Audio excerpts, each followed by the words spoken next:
यहाँ सभी उपस्थित साथियों, हालात बहुत गंभीर हैं।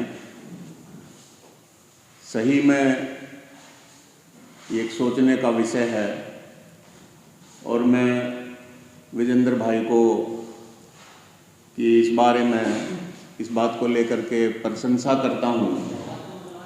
बधाई तो नहीं दूंगा, लेकिन मैं प्रशंसा करता हूँ कि उन्होंने इस मुद्दे को उठाया और लगातार संघर्षरत हैं। महिलाओं की सुरक्षा, उनका सशक्तिकरण, ये एक बहुत बड़ा मुद्दा हमारे देश के अंदर बन चुका है।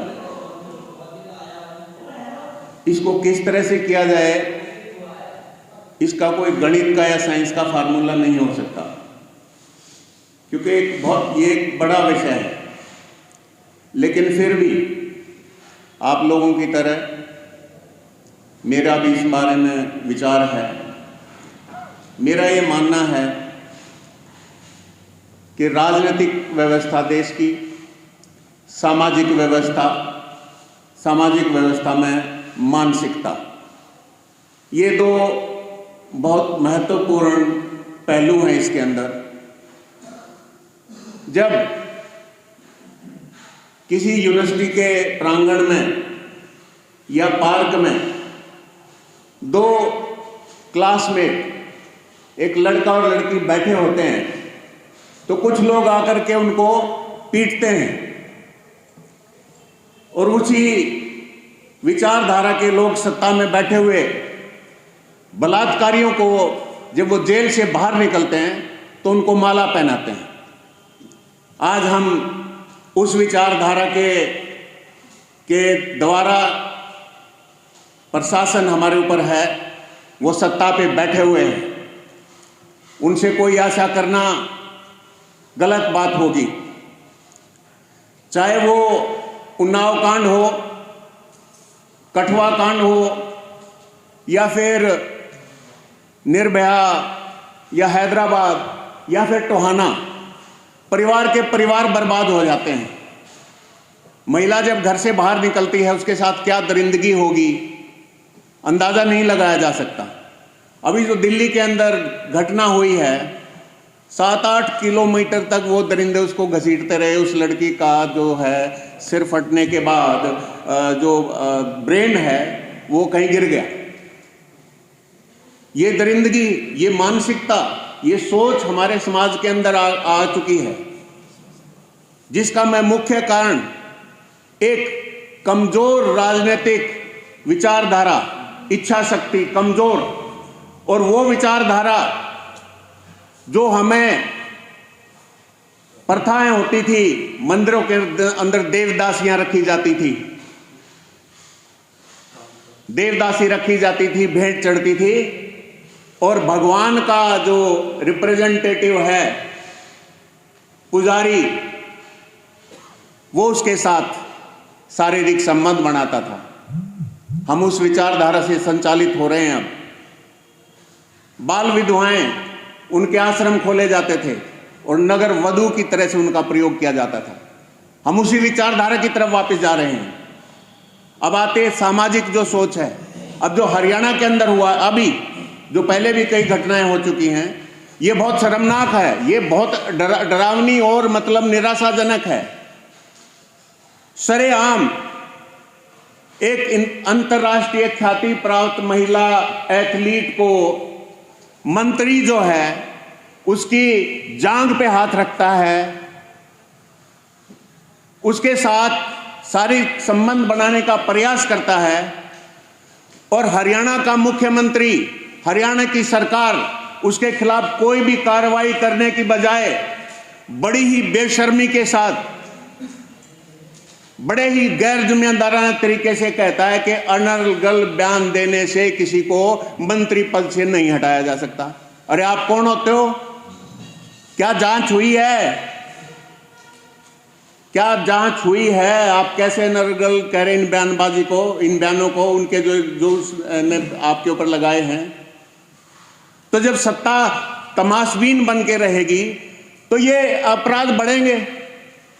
अभिजिंदर भाई ने बताया, क्योंकि ये इस पे काम कर रहा है, उससे पहले 2 महिलाओं के साथ ये हो चुका उस ट्रेन के अंदर, क्योंकि सब आराम से बैठे हुए हैं, एक एक मंत्री, एक एक एमएलए, उसके पीछे सारे सुरक्षा तंत्र उसके लगा हुआ है। आम आदमी की सुरक्षा की तरफ कोई ध्यान नहीं दिया जा रहा।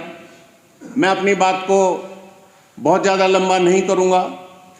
एक मानसिकता, एक समाज के अंदर जो गिरावट आई है, जो हमारे कुछ बुजुर्ग कह रहे हैं ये बात, मैं काफ़ी हद तक इनसे इस बात के लिए सहमत हूँ।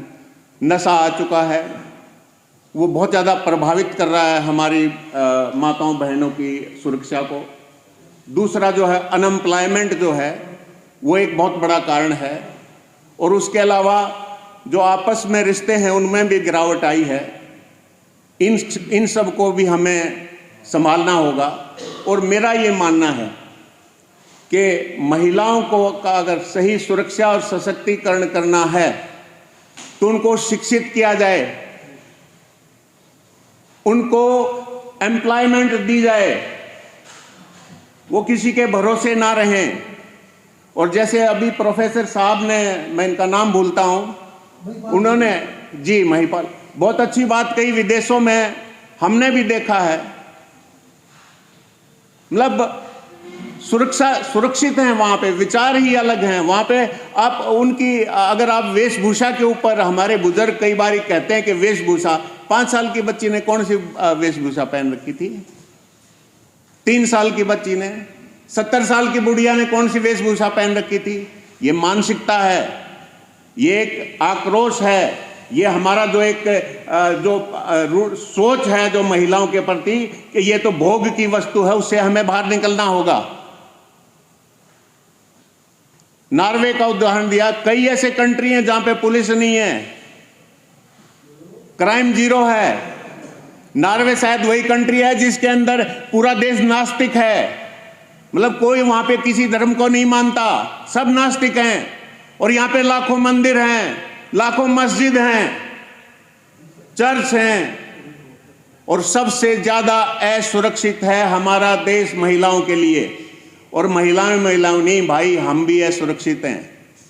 घर से जब जवान बालक बाहर जावे है तो दिल धड़क धड़क करता है कि भाई ठीक ठाक आ जाएगा वापस।